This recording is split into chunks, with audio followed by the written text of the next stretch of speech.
Samuel Pepys wrote Isaac Newton to ask which of three events is more likely that a person gets at least 1 6 when 6 dice are rolled. That is letter A. Letter B, at least 2 6s when 12 dice are rolled. Or letter C, at least 3 6s when 18 dice are rolled. What is the answer? Alin daw dito yung more likely? Yun yung statement na ginamit sa sulat, no? Alin daw dito yung more likely? Pag ganito class, no, we are talking about chances. So, ang sukatan natin dyan ay kukunin natin yung mga probabilities na mangyari itong letter A, mangyari itong letter B, at saka mangyari itong letter C. I-compare natin kung alin dito ang alin dito yung mga statement dito sa problem will do better. Okay? Yung 18 dice, yung letter C at to, yung 18 dice wager than 6 or 12, than A and B.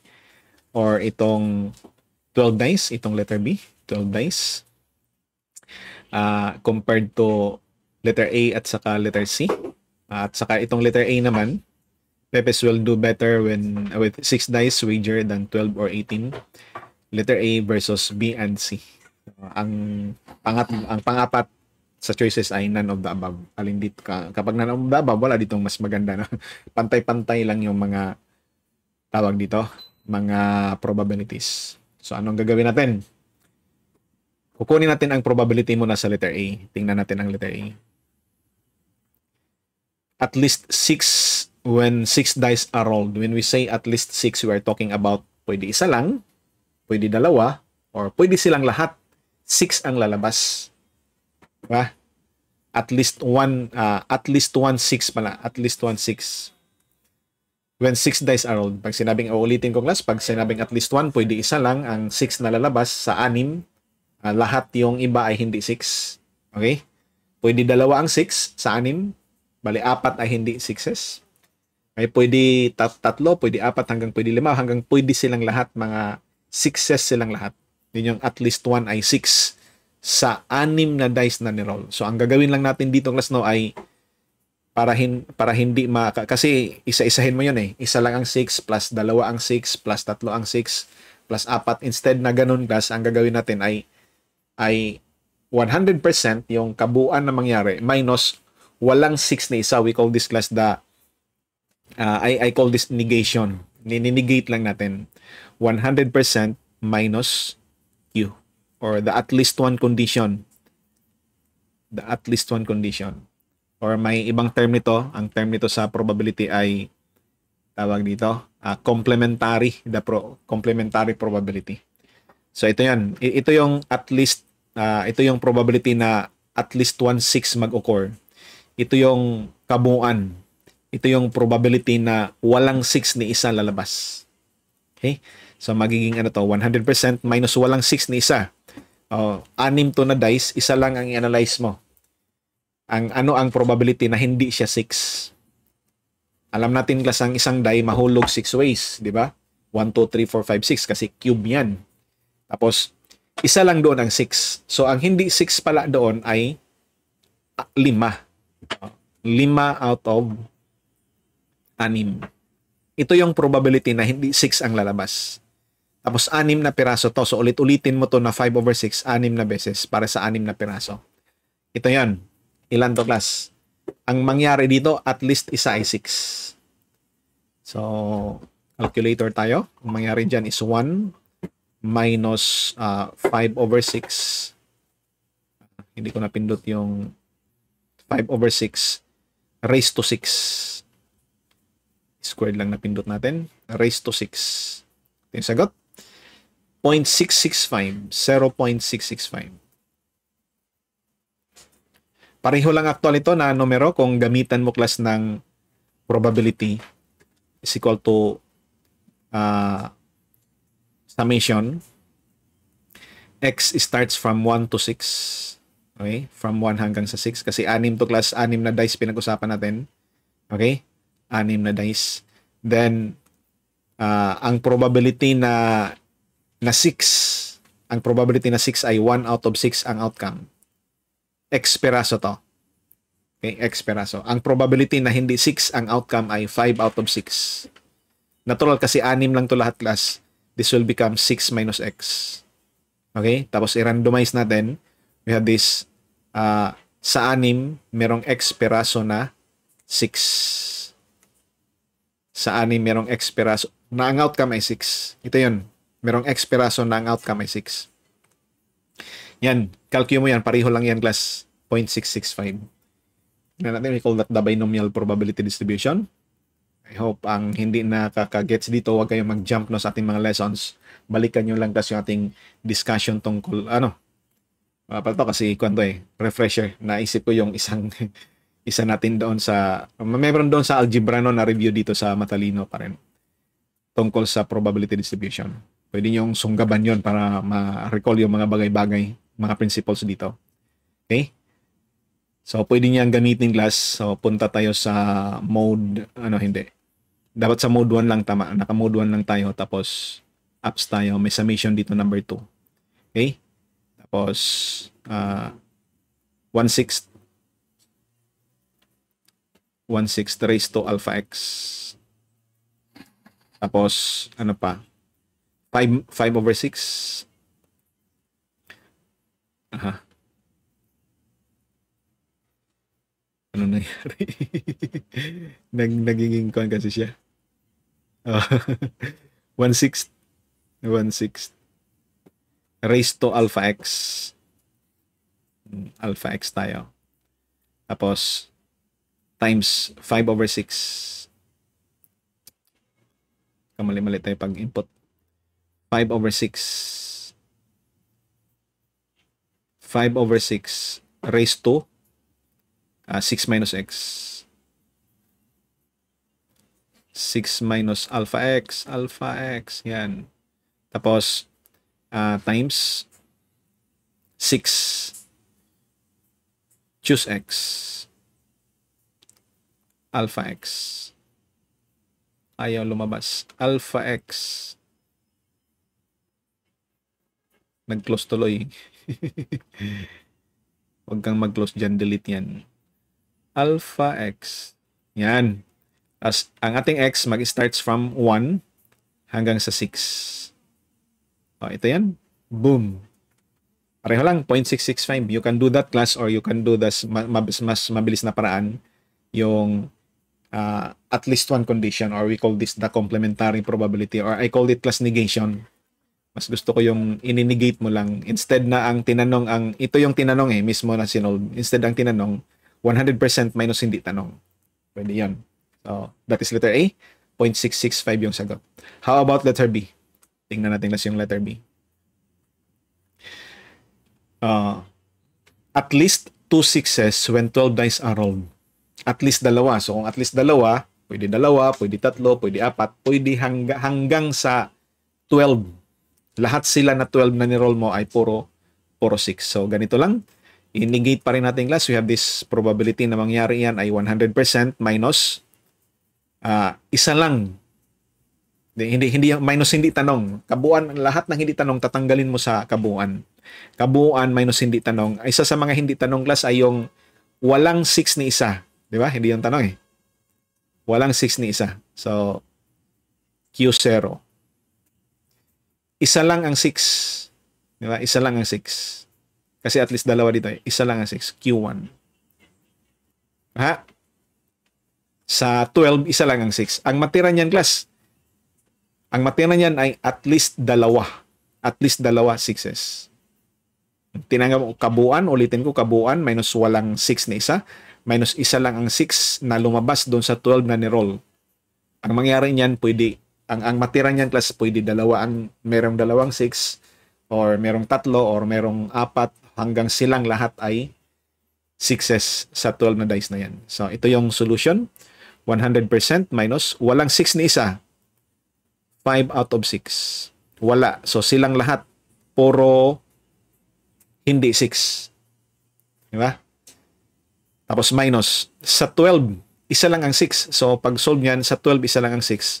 Ang probability na 6, ang outcome ay 1/6. Diba? Isa lang to. Tapos, ang probability na hindi 6 ay 5 out of 6. Ilan to? 11 to, class. Tapos i-randomize natin. So, times what? times sa 12, merong isang 6. So, 12 choose 1. Ito yung sagot para sa letter B. Yun yung probability niya. So, tingnan natin sa ating calculator. Ilan yan, class? We have this 1 minus 5 over 12. Walang 6 na isa. 5 over 12. Tapos raised to 6. Raised to 6. Tapos minus yung isa lang ang 6. Ito yung probability na ang outcome ay 6. Raised to isa lang to. Tapos times ang probability na hindi 6 ang outcome ay 5 out of 6. 11 to silang lahat, no? 11. So raised to 11 tayo. Tapos nag-111. Ang dami. Times 12 choose 1. Pag-randomize yan. 12 shift choose 1. Actually, 12 lang to, no? 12 choose 1. Ito yung sagot. So, mas ano to? 100% minus, mas mataas to, ha? Ang in-expect ko, mas mababa to, class. Okay? 0.7. Anong mali natin sa ating calculator?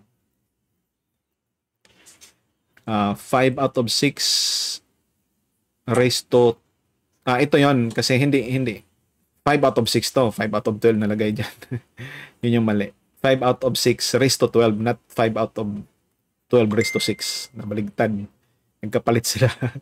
5 out of 6 lang to, 12 sila lahat. Diba? Ito yung mali natin dito. 12 lahat. So ito yung maging sagot natin. 0.618, 0.619, 0.619. 0.619. Yan. Ang ginawa natin, 100% minus tinanggal yung walang 6 na isa, minus tinanggal yung isa lang 6. Ang matira, class, ay at least dalawa ay 6. Pwede dalawa, pwede tatlo, or pwede sa summation actually, no? Kung i-compare natin sa ganitong solution, class, pwede ganito. Ang probability ay equal to, sobrang medyo may pagka-dark ito sa atin. Ang probability ay equal to summation. Okay? X starts from 2 hanggang sa 12. Okay? Iwasan nyo lang ang mga ganitong klaseng calculations, class, kasi minsan yung calculator ay kuwan talaga ma-overwhelm sa daming kinakalculate. Ito kaya pa siguro to from 2 to 12. Kaya pa yata to, class. Tingnan natin. We have this 1/6.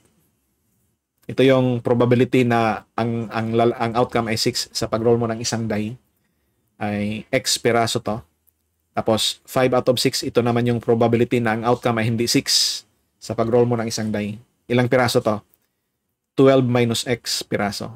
Kasi randomize natin. Sa 12, choose X. Merong X piraso na 6. Yan yung i-input natin sa calcio. Okay? Pareho lang yan lalabas, 0.619.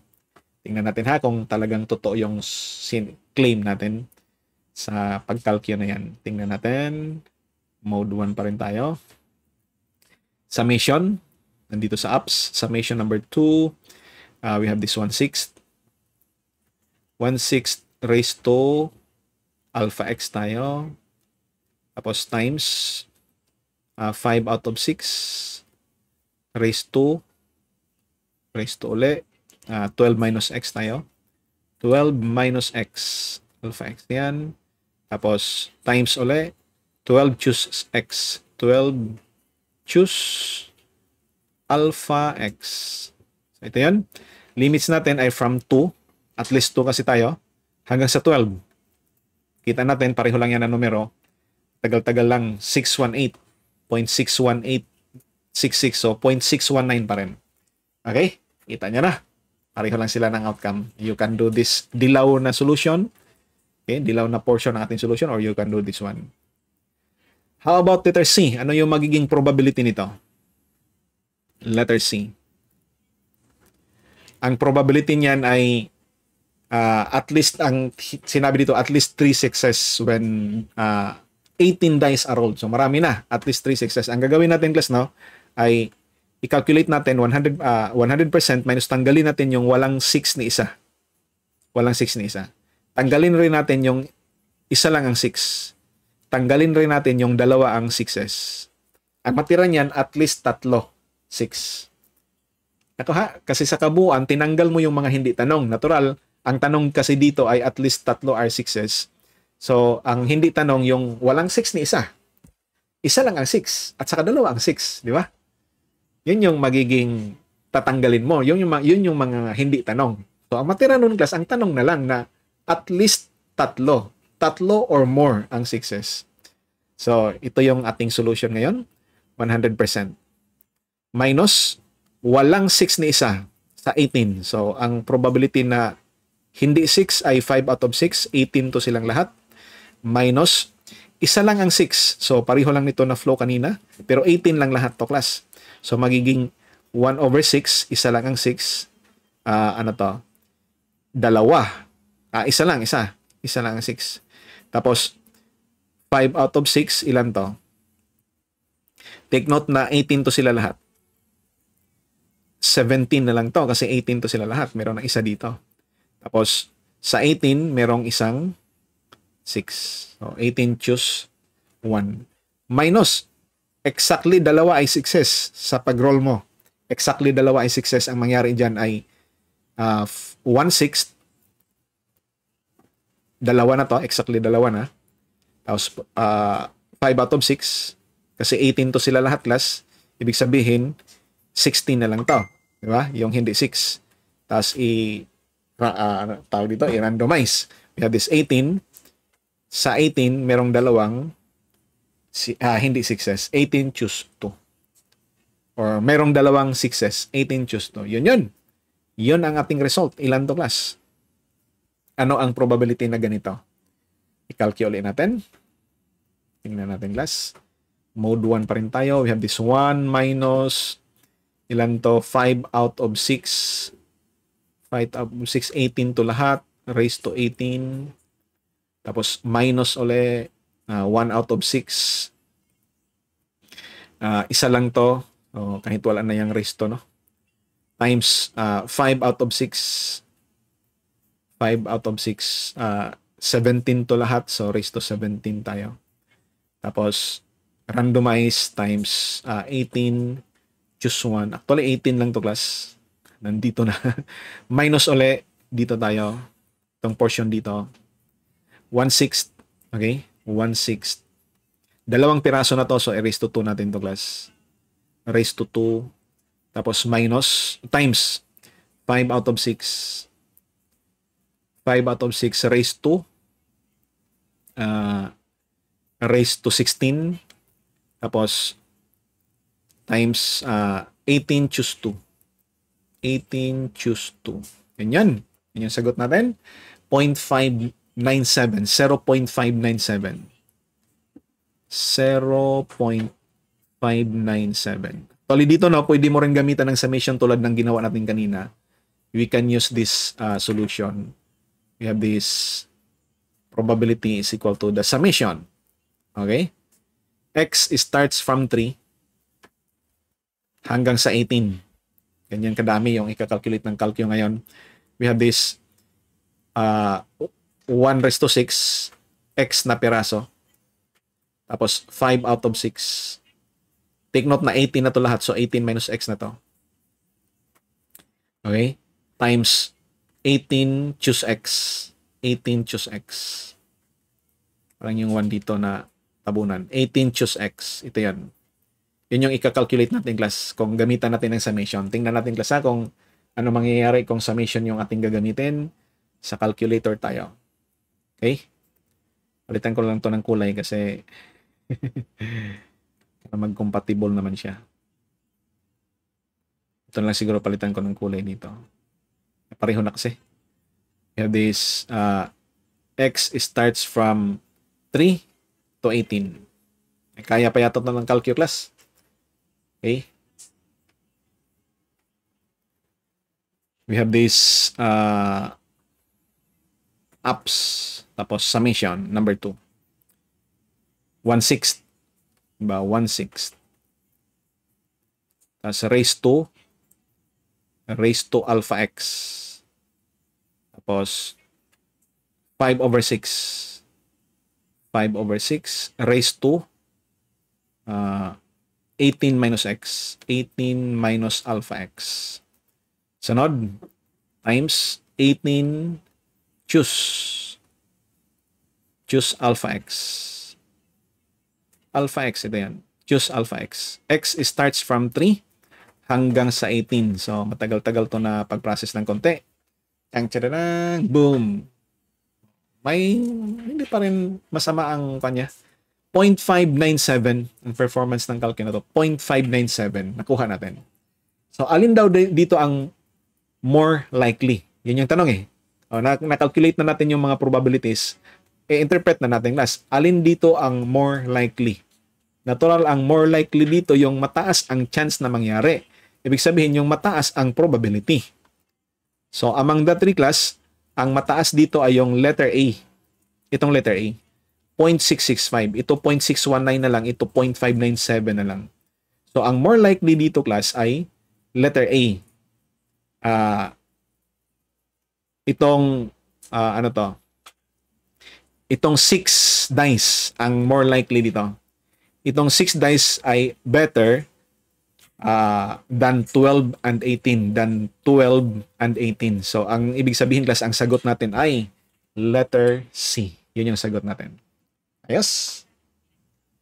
Fortunately, natakpan ako dyan sa ating handout. Hindi ko napansin. Natakpan yung pa natin. Anyway, yeah, ito yun. Kita nyo naman. Pagsulat lang kanina, natakpan ko sa aking video. Ayos lang. Pwede nyo i-recall na lang yan para mas i-redone nyo na lang ngayon na nakita nyo na lahat. Ako kasi kanina, hindi ko napansin. Ayos. Chicken Joy, bebe.